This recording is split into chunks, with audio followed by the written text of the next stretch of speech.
Cinema ఓనర్లంతా కలిసి రేట్లు పెంచమని సిగ్గు లేకుండా అడగడం, బుద్ధి లేకుండా గవర్నమెంట్ దాన్ని ఒప్పుకోవడం, ఇది ఎక్కడ అన్యాయం? ఇది వాళ్ళు 100 కోట్ల రూపాయలు ఖర్చు పెట్టి విలాసంగా సినిమాలు తీస్తే వాళ్ళకి ఏదో నష్టం వచ్చేసిందని చెప్పేసి ప్రజలపైన ఒక్కొక్కరికి 1000 రూపాయలు ఫైన్ వేస్తే ప్రజల రక్త మాంసాలు పిండి పిప్పి చేసి విలాసవంతమైనటువంటి కార్పొరేట్ కంపెనీ చేస్తారా?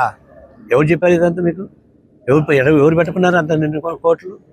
ఆ సినిమా థియేటర్కి పోతే నీళ్ళ బాటలు తీసుకోనిరు, బిస్కెట్లు తీసుకోనిరు, పిల్లలకి ఏమైనా ఇవి తీసుకోనిరు.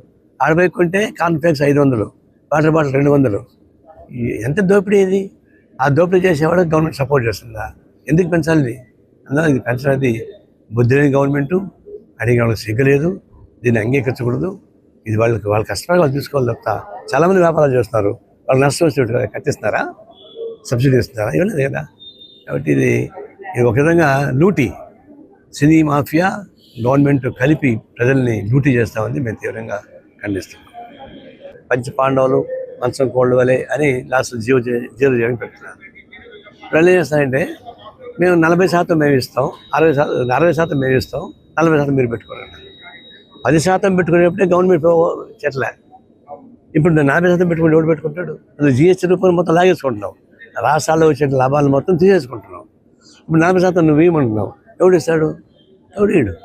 ఇప్పుడు చివరికి ఏంటంటే వీళ్ళు మ్యాచింగ్ గ్యారెంటీ ఇవ్వరు, గ్రామీణ అది పథకం రాదు, స్లోగా దాన్ని పట్టుకొని చంపేస్తుంది.